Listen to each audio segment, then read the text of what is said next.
눈물로 기도한 자식은 결코 망하지 않는다.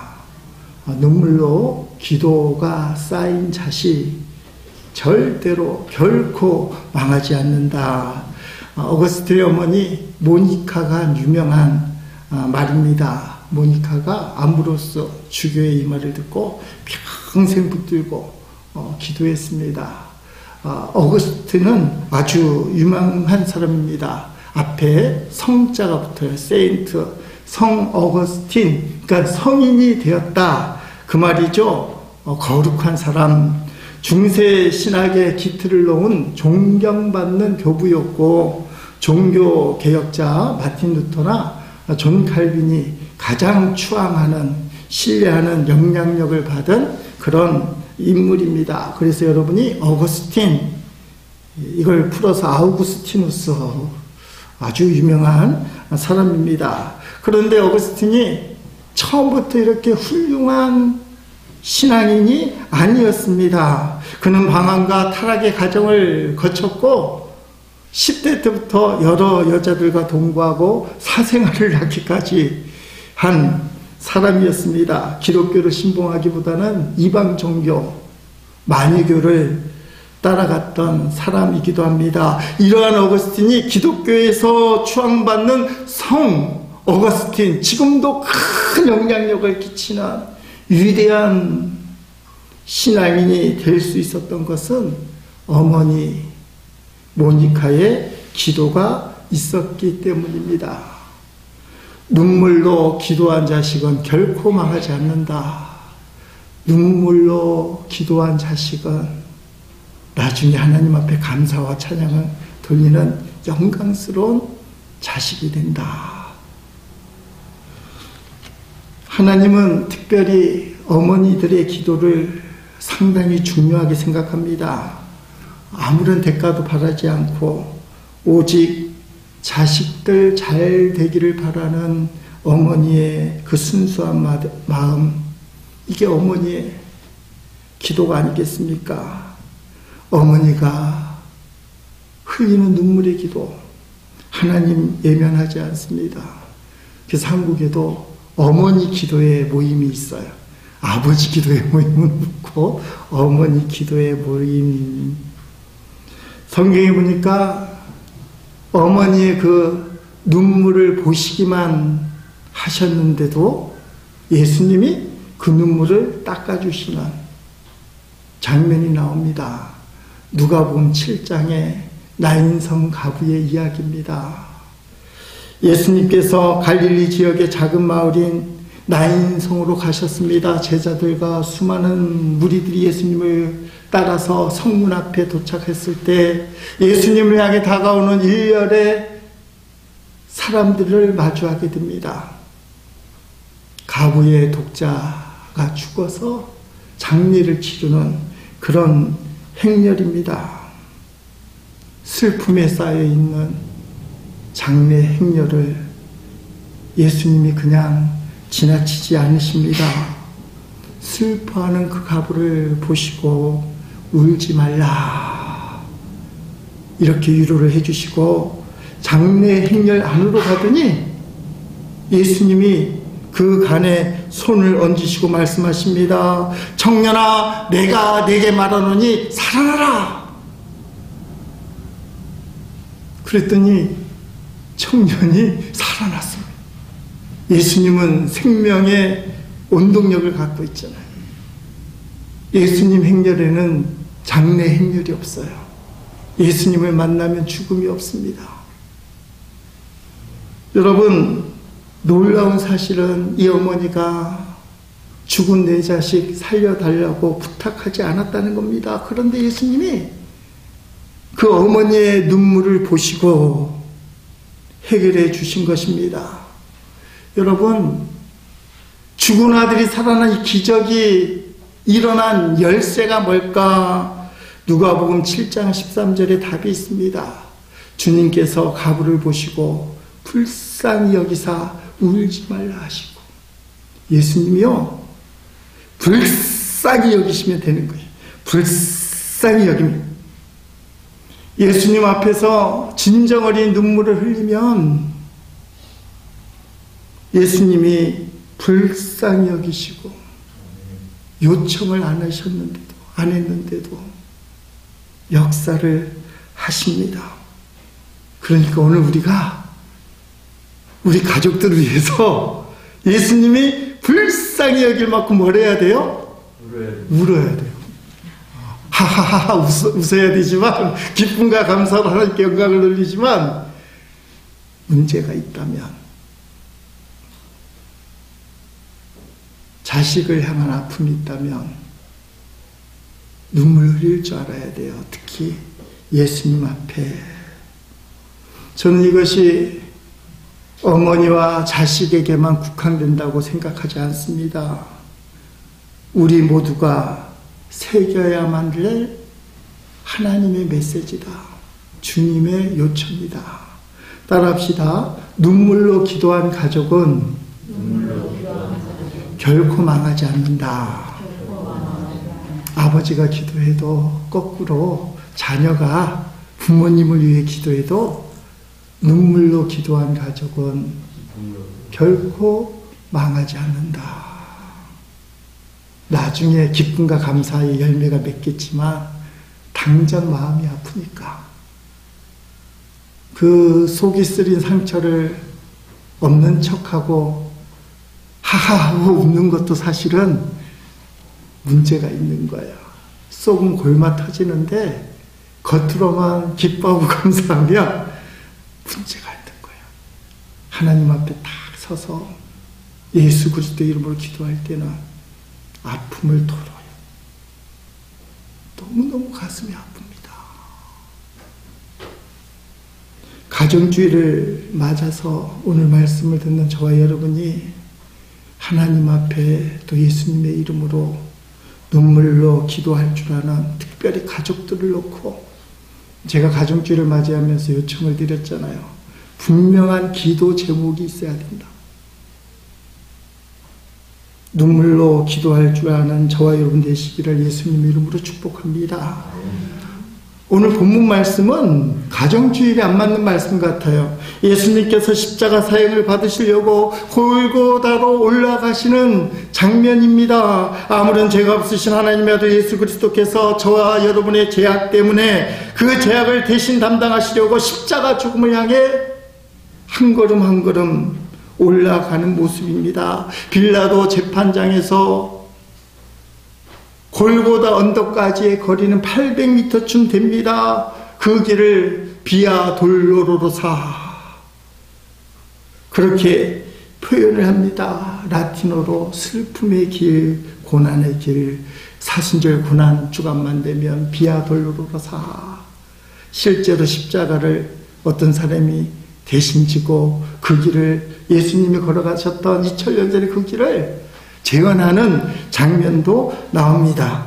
새벽부터 재판받으시고 채찍에 온몸이 찢기시고 머리에 가시명을관을 쓰시고 모진 고문을 당하신 예수님이 십자가를 지고 그 길을 걸어가는데 힘이 없는 거예요. 그래서 오늘 본문 앞에 보니까 구레네 사람 시몬을 붙들어다가 예수님 대신 십자가를 져라.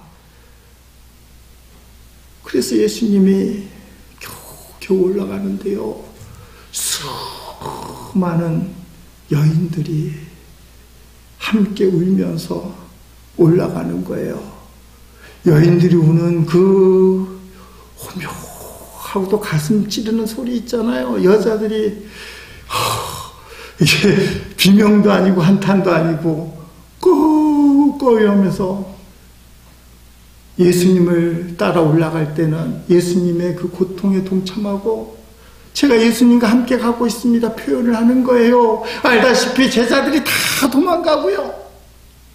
예수님 앞에 특혜를 받은 병고침 받은 사람들, 기적을 맛보았던 사람들도 아무도 없고 본문에 보면 여자들만 예수님의 비아 돌로로사 고난의 길 십자가의 길을 같이 가는 거예요. 예수님 입장에서는 얼마나 고마워요.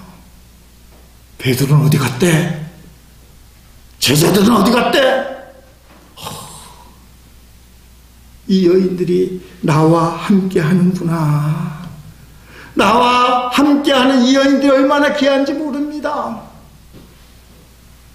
근데 예수님이 이 여인들을 돌아보면서 고맙다, 감사하다, 이 정도 인사치레의 말씀을 안 하시는 거예요.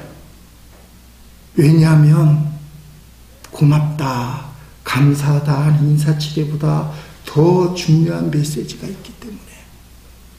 예수님이 돌아보면서 어떤 말씀을 하십니까? 본문 말씀 누가복음 23장 28절. 예수께서 돌이켜 그들을 향하여 이르시되 예루살렘의 딸들아, 나를 위하여 울지 말고 너희와 너희 자녀를 위하여 울라. 이 가정주일에 하나님 내게 주신 가정을 감사합니다 이렇게 설교를 해야 되는데 울라. 여기서 초점은 예루살렘의 딸들이에요. 지금 나를 위해서 울어주는 거 너무너무 고맙고 감사한데 나를 위해서 울어주는 것보다 너희들이 당할 일이 있다. 너희가 당하는 그 예루살렘의 심판을 맞이하게 된다면 너희들은 울 수밖에 없다. 그걸 모르기 때문에 장차 어떤 일이 벌어질지 성경에는 예언되어 있지만 너희들은 실감하지 못하기 때문에 지금 나를 위하여 십자가에 가는 나를 위하여 울어주고 있지만 너 자신에게는 더 중요한 일이 닥칠 것이다. 예루살렘의 멸망, 심판을 말씀하는 거예요. 예수님도 예루살렘의 심판과 멸망을 보셨습니다. 당연히 보셨겠죠. 누가복음 19장 41절 42절에 예수께서 예루살렘 가까이에 오셔서 그 도성을 보시고 우셨다. 그리고 이렇게 말씀하셨다. 오늘 너도 평화에 이르게 하는 일을 알았더라면 좋을 터인데 그러나 지금 너는 그 일을 보지 못하는구나. 못 본다는 거예요. 마태복음 23장 37절 38절 예루살렘아 예루살렘아 네게 보낸 예언자들 죽이고 돌로 치는구나. 암탉이 병아리를 나에게 아래 품듯이 내가 몇 번이나 네 자녀들 모아 품으라 하였더냐. 그러나 너희는 원하지 않았다. 보아라 너희의 집은 버림을 받아서 황폐하게 될 것이다. 예루살렘은 이스라엘 상징도 하지만 예루살렘 자체이기도 해요. 하나님이 종들을 보내서 돌이켜라. 제대로 믿어라. 오늘날 아침 예수 제대로 믿어라. 믿음 생활 똑바로 해라. 근데 안 들었다는 거예요. 암탉이 병아리를 품듯이 내가 너희를 그렇게 품으려고 애를 썼는데도 하나님 품 안에 오지 않았다는 거예요. 그래서 너희는 버림을 받아 황폐하게 될 것이다. 이 말씀의 성취가 주후 70년 예수님이 십자가에 달려 죽으시고 40년쯤 지나서 성취가 됩니다. 유대 이스라엘이 마음을 합해서 그 당시 최대 강국인 로마 제국에 대항을 한 거예요. 로마가 가만히 있지 않죠. 티투스 장군을 나중에 황제까지 되는 이 사람을 보내서 예루살렘을 공격합니다. 그래서 돌 위에 돌 하나 남기지 않고 다 무너뜨리는데 예루살렘 백성들이 그냥 싸웠겠어요. 철저히 준비를 하고 싸웠는데 3년을 버텼어요. 예루살렘에서. 대단한 거예요. 로마 군대를 상대로. 로마 군대가 예루살렘을 포위해서 모든 공급을 가로막는 거예요. 예루살렘은 몰래 식수는 공급받았지만 식량이 모자라는 거예요. 1세에 의하면 성경에 많이 나오는 이야기.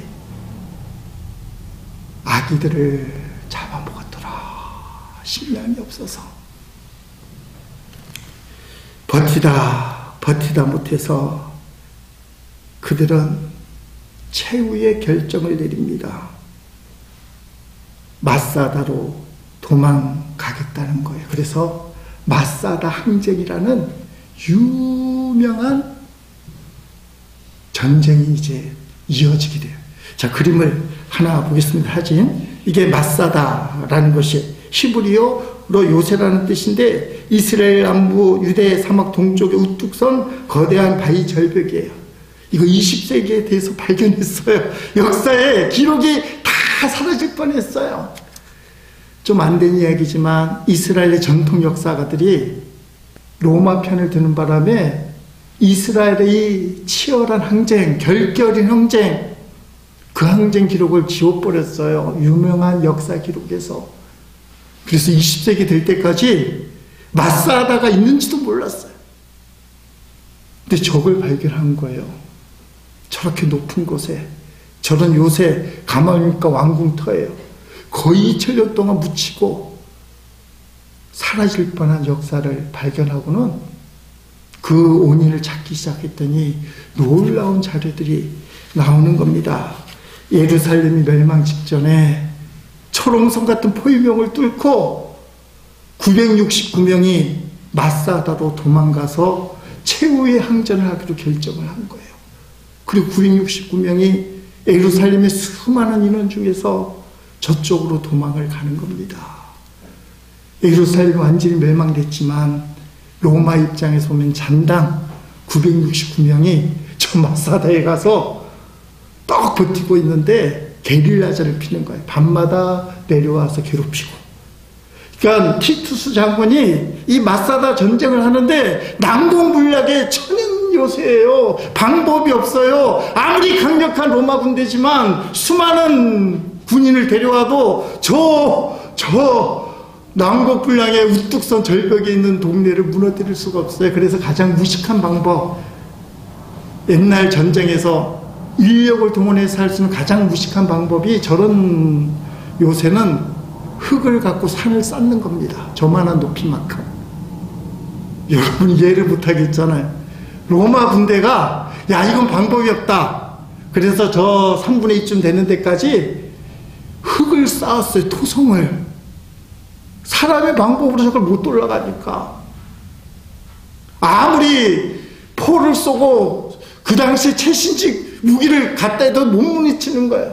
가장 원시적인 방법. 3년 동안 로마 군대가 흑산을 쌓고 토산을 쌓고 올라가서 그리고 마침내 마사다를 무너뜨립니다. 로마 군인이 다 입성을 하는데 아무도 싸우질 않는 거예요. 그때 발견한 사람이 노파 2명, 어린이 5명입니다. 노파의 이야기를 들어보니까 그 969명, 1000명이나 되는 사람들이 로마의 노예가 되느니 차라리 죽겠다고 자결한 거예요. 거의 1000명의 시체가 그냥 마사다에 그냥 늘려져 있는 거예요. 근데 유대교도 자살을 반대합니다. 그는 자기를 살해하는 거라고 엄격하게 금지하는 거예요. 그러니까 자살을 할 수 없으니까 어떤 방법을 선택했느냐? 이제부터 끔찍한 자료들이 나와요. 가장이요, 자기 부인이랑 자식들을 다 죽여요. 자살하면 안 되니까. 남은 건장한 남자들만 남잖아요. 10명을 제비뽑기해서 뽑습니다. 어떻게 하겠어요? 그 10명이 남아있는 남자들을 다 칼로 죽여요. 10명 중에 또 1명을 제비뽑고 1명이 9명을 다 죽여요. 그리고 최후 1위는 율법을 얻을 수밖에 없어요. 1명만 자살해요. 이게 마사다 항전이에요. 결기가 대단하잖아요. 1000명이나 되는 사람이 로마에 항복하느니 죽고 만다. 아마 이 노파 2명하고 어린이 아기 5명은 그 중에서도 죽이지 못한 사람들, 숨어있던 사람들이 살아남은 거예요. 여러분, 로마 군대에, 그 당시 최대 강국 로마 군대에 마사다 전투에서 유대인들이 최후 결전을 벌였다. 여러분 이스라엘 군대라도 여기를 가보겠어요? 안 가보겠어요? 우리 선조들이 이 정도의 항전 정신을 갖고 있다. 여러분 이 장면을 예수님이 다 보는 거예요. 40년만 지나면 예루살렘이 벽돌 위에 벽돌 하나 남게 다 무너질 뿐만 아니라 마사다에서는 어떤 일이 벌어질 줄 알겠느냐? 내가 얘기했잖아. 하나님 품으로 돌아오라고. 지금은 너희가 몰라서 그렇지 십자가에 달리는 나 때문에 원통하고 아이고 예수님하고 울고 있지만 너희가 이걸 알고 있다면 너희와 너희 자식을 위해서 울라. 예루살렘 사람들아, 너희와 너희 자식을 울어야 된다. 나를 위해서 우는 건 너무너무 고맙지만, 십자가의 길을 동참하는 건 너무너무 고맙지만, 이게 중요한 것이 아니라 진짜 중요한 것은 멸망당할 예루살렘, 너희와 너희 자식이다. 그래서 예수님이 자신을 위해서 꺼이꺼이 통곡하는 그 여인들을 돌아보면서 고맙다, 감사하다 이렇게 인사치레하지 않아요. 너희와 너희 자식들을 위하여 불라. 오늘 예수님이 우리 보고 말씀하셔요. 너희가 앞으로 당할 심판을 생각하고 준비하며 너와 너의 자식을 위해서 울라. 너와 너의 자식을 울라. 자식을 사랑한다면 살려야 되지 않겠니?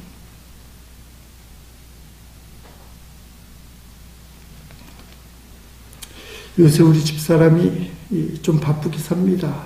내 얼굴이 활짝 폈어요. 죄송합니다만 웬만하면 자랑하지 말아야 되는데 유엘이 노엘이가 태어난 지 31일째 되는 날이에요. 여러분 그 아이를 봐도 신기하게도 또 보고 싶고 옛날 어른들 선배들이 왜 프로필에 막 애기들 사진 올리는지 이해를 못하는데 절감합니다. 컴퓨터 모니터 바탕화면도 애들 사진 다 올려놓고. 여러분 우리 집사람에게는 아주 특별한 달란트가 있어요. 아기 돌보는 달란트가 있어요. 다른 아기도 막 울잖아요. 저 손으로 탁 얼싸안고 이러면 울던 애가 뚝 끊치고 방실 웃어요. 유엘이가 막 울다가도 우리 집사람이 딱 안아주면 할머니 품인지 울음을 다 그치고 방실 울어요. 목욕시켜도 울지도 않는데요. 애들이, 아가들이. 우리 아들하고 며느리가 초보 엄마 아빠잖아요. 처음에는요 의사에게 들은 대로 이렇게 해야 됩니다. 엄마를 시키려고 하는데 아시다시피 초보 엄마 아빠가 그게 마음대로 안 되잖아요. 산후도우미를 나라에서 2명이 쓸 수 있도록 좀 도와줘요. 지원을 해줘요. 산후도우미도 오는데 좀 걸리긴 하지만 사명감을 하기보다 돈 때문에 하는 분들이 의외로 있어요. 여러분 우리 집사람이 이제 인정받아요. 모유 먹이는 거, 분유를 얼마큼 먹이는 거, 어떻게 해야 되는 거. 이제 우리 아들이 엄마 말이면 완전 신뢰해요. 애기 보는데 대빵 잘한다.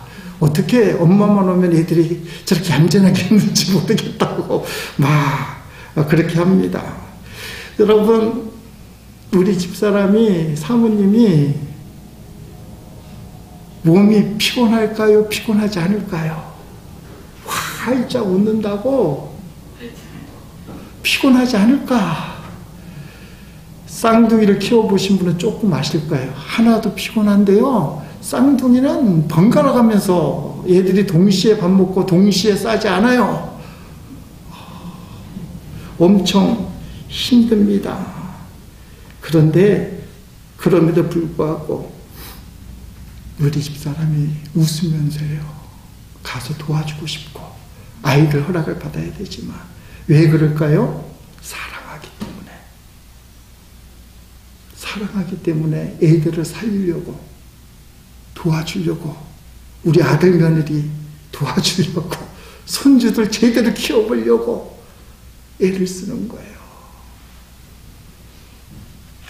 저는 우리 집사람 보면서 장모님이 떠올리는 거예요. 제가 부산 제일교회 부목사 올 때 4살, 2살쯤 됐을 때입니다. 우리 둘째가 돌 잔치를 부산에서 와서 했어요. 근데 교회에서 사역자들 부부 수련회를 가게 됩니다. 우리 집사람도 가야 된대요. 아마 4살 때 2살 된 두 아이를 어떻게 할 거냐? 돌산에서, 여수돌산에서 장모님이 와서 봐주신 거예요. 우리 장모님이 몸이 조그만해요. 우리가 떠날 때 둘째를 업었어요. 당신 몸만큼 큰 둘째를 포대기를 업었는데 첫째를 손을 잡았는지 안 잡았는지, 아마 유치원을 가는지 모르겠어요. 근데 우리를 떠나버릴 때 환한 모습으로 갔다 오라고 하는 거예요. 저는 그때 그 모습을 보면서 경이로움을 느꼈습니다. 아니, 어떻게 저렇게 조그만 분이 저렇게 큰 아기를 턱 얹고는 저렇게 행복해 할 수 있을까? 고통이 없어요. 환한 미소를 띠면서 전라도 사투리로 갔다 오라고. 딸을 사랑하고 손주를 사랑하니까 잘 갔다 오라고 평안함을 주기 위해서 환한 미소를 띠는 거예요. 얼마나 힘이 들었을까? 근데 얼굴 표정은 환합니다. 집사람이 지금 그 장모님처럼 하는 거예요.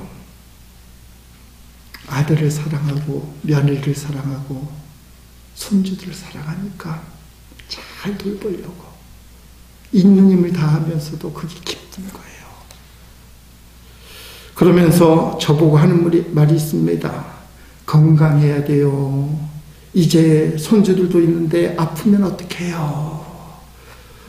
그래서 음식 조심도 하고 자꾸 건강하라고 그래요. 여러분, 맞는 말이잖아요. 손주들을 계속 보려면 할아버지가 건강해야 합니다. 만약에 제가 건강하지 않고 몸이 안 좋으면 아들에게, 손주들에게 도움이 되지 않고 오히려 방해가 될 뿐입니다. 여러분, 내가 건강해야 자식들에게 도움이 되고 손주들에게 도움이 되고, 따라합시다. 내가 건강해야 가족에게 도움이 된다. 근데요, 영적으로도 마찬가지예요. 내가 영으로 건강하고 충만하지 못하면 가족들에게 오히려 방해가 됩니다. 예수 믿는 엄마가, 예수 믿는 아빠가, 예수 믿는 자녀가 영적으로 바로 서지 못하면 저주의 통로가 될 수 있습니다. 내가 굳건한 믿음을 갖고 성령 충만해서 가족들을 살리는 영적 촉매제 돼야 됩니다. 오거스틴 어머니 모니카처럼 가족들을 위해서 눈물로 기도해야 되지 않겠습니까? 절대로 망하지 않도록 내가 톡하니 우리 가족의 영적 버팀목이 돼야 되지 않겠습니까?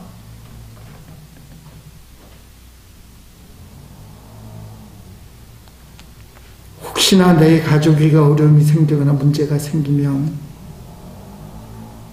내가 믿음에 굳건히 서지 못해서가 아닌지, 기도가 부족해서는 아닌지 살펴봐야 됩니다. 그러니까 저와 여러분이 성령 충만해서 가정의 버팀목, 축복의 통로가 돼야 된다는 사실입니다.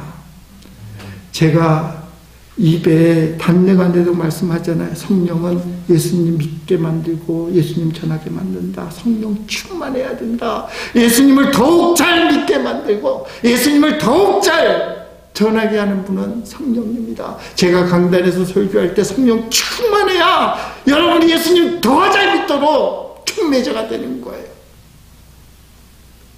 제가 성령 충만하지 못하고 대충 자료 찾아다가 짜집게 하고 어디서 그럴듯한 이야기 예화 들어다가 설교하면 듣기에는 편하지만 하나도 영적인 도움이 안 돼요. 근데 내가 성령 충만해서 하나님 앞에 기도하면서 주님, 오늘 설교를 통해서 어쨌든 이 설교를 듣는 하나님 말씀을 듣는 성도들이 예수님을 더욱 잘 믿기를 원합니다. 그래서 그 믿음 갖고 예수님을 더욱 잘 전하기를 원합니다. 눈물로 기도하고 여러분이 이 말씀을 듣고 내가 가족을 위해서 울어야 되겠다. 눈물의 기도로 쌓인 가족은 절대로 망하지 않기 때문에, 내가 가족을 사랑하기 때문에 육신으로 노력하잖아요. 애쓰잖아요. 얼마나 철저하게 처절하게 가족을 위해서 여러분이 희생합니까? 근데 거기에다가 영적인 사랑을 덧붙여야 돼요. 그것은 눈물로 기도하는 거예요. 내가 성령 충만해야 되는 이유는 내가 살아야 되는 것도 있지만 내가 성령 충만해서 영으로 강건해서 내 가족의 버팀목, 축복의 통로가 돼야 돼. 나만이라도 가족을 품고 눈물로 기도해서 우리 가정이 망하지 않게 해야 돼. 내 자식이 잘 되게 해야 돼. 이 마음이 있어야 돼. 우리가 눈물로 가족을 위해서 기도해야 되는 이유는 세상이 악하기 때문에 그렇습니다. 부모님들에게 자식들의 구원에 대해서 물으면 가슴이 먹먹해지는 부모들이 많아요. 우리 교회뿐만 아니라 한국 교회뿐만이 아니라 전 세계가 지금 그래요. 왜 그러냐면 지금 세상은 탈종교의 시대, 무종교의 시대입니다. 그래서 책 제목이 아직도 교회 다니십니까? 목사님이 쓴 책이 아직도 교회 다니십니까? 아직도 교회 다니십니까? 질문에 네! 아직도 교회 다닙니다. 이렇게 기쁨으로 대답할 수 있는 사람이 얼마나 되는?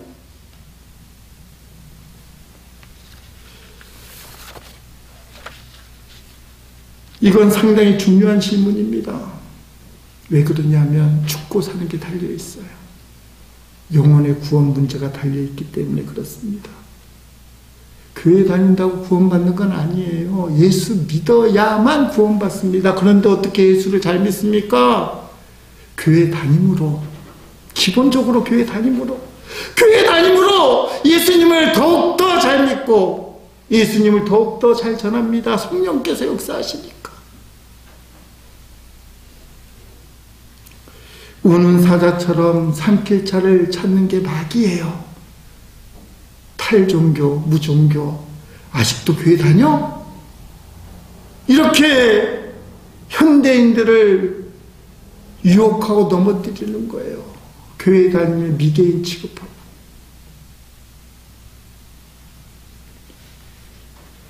우리 힘으로는 세상을 이길 수가 없습니다. 나의 힘으로 이길 수 없기 때문에 하나님의 힘을 빌어야 돼요. 그래서 기도해야 됩니다. 악한 세상을 이길 힘은 나에게 있는 것이 아니라 세상보다 크신 하나님께 있습니다. 요한일서 4장 4절 말씀, 자녀들아 너희는 하나님께 속하였고 또 그들을 이겼나니 이는 너희 안에 계신 이가 세상에 있는 자보다 크십니다. 내 안에 계신 주님, 그분의 힘으로 살아야 된다는 거예요. 자녀를 위해, 가족을 위해 눈물로 기도해야 되는 이유는 내 힘으로 안 되기 때문에. 여러분이 아파서 난 그 자식이 여러분 마음대로 됩니까? 죽어도 말 안 듣잖아요. 그놈의 새끼 진짜 말 안 들어. 내 마음대로 안 돼요. 지금도 기도했지만 하나님이 해주셔야 돼요. 시편 117편 1절 말씀, 여호와께서 집을 세우지 아니하시면 세우는 자의 수고가 헛되며 내 힘으로, 내 돈으로, 내 능력으로 집을 세우는 게 아니에요. 하나님이 세워주셔야 됩니다. 우리 김희질 감독의 성도들의 가정은 내가 세우는 것이 아니라 하나님이 세워주시는 믿음의 가정. 온 가족이 손에 손을 잡고 예배당에 나와 하나님을 찬양하는 가정. 대대로 하나님의 영광을 위하여 사용되는 믿음의 명문 가문. 이게 우리의 꿈이 아니겠습니까? 그런 가정이 되시기를 진심으로 축복합니다. 시편 121편은 성전에 올라가면서 부르는 노래라고 되어 있어요. 하나님 우리 가정을 세우시고 지켜달라는 마음을 함께 읽으시고 찬양하는데요. 여러분 1절, 2절은 내가 되어 있어요. 내가. 근데 5절부터는 너가 되어 있어요. 너가. 너희와 너희 자식을 위해 울라. 내가 믿음으로 바로 서야 돼요. 내가 눈물로 기도하는 믿음이 있어야 돼. 그래서 나를 위해 기도해야 돼. 두 번째는 가족을 위해서. 우리 가족들을. 자, 기도하는 마음으로 같이 읽어보겠습니다. 성전에 올라가는 노래부터 같이 읽어보면 시작. 성전에 올라가는 노래. 내가 산을 향하여 눈을 들리라. 나의 도움이 어디서 올까? 나의 도움은 천지를 지으신 여호와에게서로다. 여호와는 너를 지키시는 이시라. 여호와께서 내 오른쪽에서 내 그늘이 되시나니 낮에 해가 너를 상하게 하지 아니하며 밤의 달도 너를 해치지 아니하리로다. 여호와께서 너를 지켜 모든 환난을 면하게 하시며 또 내 영혼을 지키시리로다. 여호와께서 너의 출입을 지금부터 영원까지 지키시리로다. 아멘. 내가 믿음이 굳건히 서서 가족을 위해 기도하는 자식, 가족을 위해 기도하는 어머니, 가족을 위해 기도하는 아버지 되겠습니까?